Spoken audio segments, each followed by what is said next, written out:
जय हिंद दोस्तों, वंदे मातरम। खेमेबाजी बॉलीवुड में कोई नई बात नहीं है, बहुत पुरानी बात है। लेकिन आपको ये जानकर हैरानी होगी कि इंडस्ट्री में भी ये काम चलता है और साउथ में तो कुछ ज़्यादा ही चलता है। ऐसे में भी कुछ दिनों से सोशल मीडिया पर एक अफवाह उड़ रही है कि भाई इलियाना को साउथ की कुछ एक इंडस्ट्रीज़ में बैन कर दिया गया। बैन करने की वजह भी अलग अलग तरह की सामने आ रही हैं। लेकिन इन सभी अफवाहों को लेकर भी एक और नई बात निकल कर सामने आई। तो क्या वाकई में इलियाना डिक्रूज को साउथ में बैन कर दिया गया है? लेकिन अगर बैन किया गया है तो क्यों किया गया है, और अगर नहीं किया गया है तो इस अफवाह को उड़ाने का मतलब क्या? जरा जान लेते हैं इसी बारे में कि क्या कुछ हुआ है इलियाना के साथ और क्या वजह हो सकती है उनको बैन किए जाने के पीछे। इलियाना डिक्रूज ने बॉलीवुड की कई फिल्मों में काम किया है।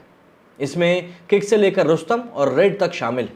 लेकिन क्या आप जानते हैं कि इलियाना ने तेलुगु मूवी से एक्टिंग करियर की शुरुआत करी थी?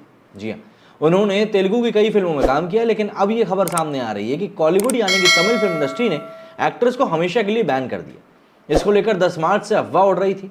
हालांकि अब इसको लेकर सफाई सामने आ चुकी है। तो जान लेते हैं पूरा मामला क्या है। खबरों के मुताबिक इलियाना डिक्रूज ने तमिल मूवी के लिए एडवांस में मोटी रकम ली थी, लेकिन उन्होंने कभी फिल्म की शूटिंग नहीं करी।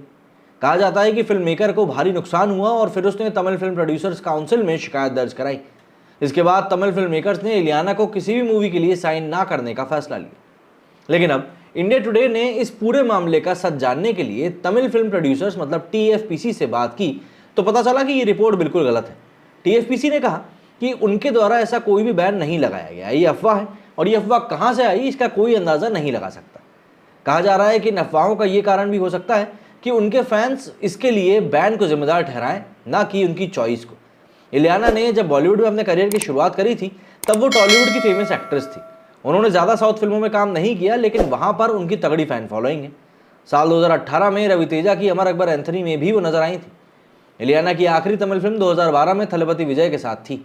ये पहली बार नहीं है जब इलियाना को कॉलीवुड में बैन किए जाने की खबर आई हो।